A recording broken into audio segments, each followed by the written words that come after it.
Sometimes combat encounters can be a bit boring, but they don't need to be. Whether you use battle maps or theatre of the mind, today I'm going to show you how to give bonus tiers, no, not those, fine, bonus levels to your encounter, and even share some maps, so you're ready and raring to go. Let's get stuck into it. In every encounter, my goal as a GM is to advance the narrative, tap into player resources, and have the table work together to create epic role-playing moments. But sometimes just doing one of these is fine. Let's first focus on bonus level 1, the basic map.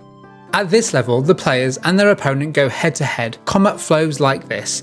The players move into range and attack, and the monsters act as expected. That's about it. This is actually great for short combats. I ran my players through 2 encounters like this for the start of our 5e Strixhaven game. It's especially good at low levels to help players get to grips with their character abilities. It's also good for taxing one resource by knocking off a few points from that character's health, and maybe if you're lucky and the enemy is especially hardy, a player will use one of their bigger abilities or spells. Remember, players want to get through these encounters quickly. They're a fun change of pace, but they serve as nothing but a roadblock to the narrative. Either the players will defeat the enemy, run away, or lose. It's just a case of how long getting to that point takes. If you want narrative progression, you need to start bonus level 2, adding nuance.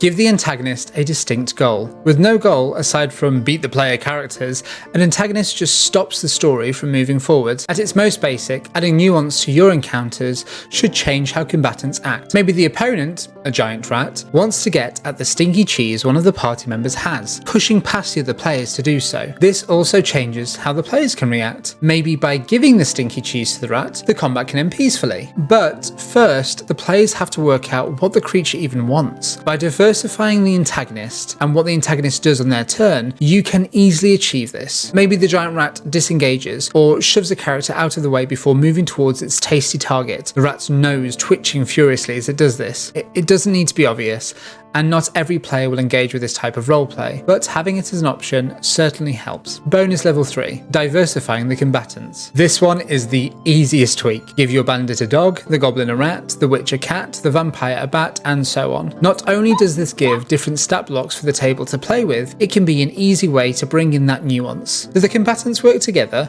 Do they care about each other's safety? Are their motivations the same? When one of them goes down, how does the other react? It can also be used to progress the overall narrative. Use unusual pairings, for example. Unicorns and zombies, anyone? That partnership alone might provide a whole side quest for the players to delve into. Like what you've learned so far? Give this video a thumbs up, and afterwards be sure to check the links for the free maps that incorporate all of these bonus tiers, bonus levels into a fun encounter you can use in your game. Bonus level 4, diversify the map. Make these spaces specific to where the characters are in the world, instead of giving little to no description or just a blank grid. This contributes towards the player's immersion immensely, and can also help progress the narrative. But you can go further still by adding stuff and things. Make sure there are areas for cover. Have areas of difficult terrain, zones that are inaccessible without great effort, or add in depth or elevation. Play with daylight, dim light, and darkness. Oi! And again, add nuance by including additional points of interest in the battlefield. Why is there a giant crystal throbbing with light? Is that a chest? Why is that house burnt down? This yet again allows combat to enhance the narrative rather than detract from it. Bonus level 5. Diversify the environment. Make the stuff and things on the map do even more stuff and things. That river you added as difficult terrain, make it freezing cold. Now, spellcasters who cross into it struggle to maintain concentration on their spells. That chest you added, make it a trap. And that safe elevated ledge that gave a nice vantage point now crumbles under the weight of 2 or more creatures. You could even have the enemies use these hazards to their advantage, push those player characters into the freezing river, or have the party chase after your antagonists right into a spiked pit trap. How will you include bonus levels into your encounters? I'd love to hear about it in the comments below. Bonus level 6. Become a Timelord. Having timed events in the encounter can really shake things up when the players are getting comfortable. A fog rolls in, obscuring the map, or a volcano erupts, showering down molten rock.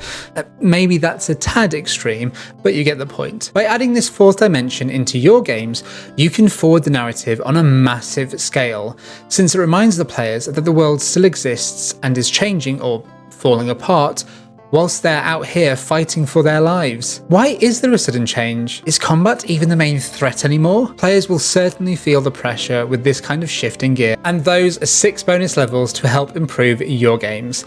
The maps shown in this video are made by myself using Dungeondraft, and I've made them freely available in the description below. So enjoy those, and let me know how you use them in your campaigns. There are many more ways to improve your encounters, with puzzles, diverse player objectives, and adaptable rules, but I'll save those for future videos, so make sure you're subscribed and with the notifications turned on by hitting that bell icon to stay up to date with all my videos. As always, if you have any questions, feel free to leave them in the comments. Otherwise, thanks for watching, have some great games, be kind to one another, and I'll see you the next time.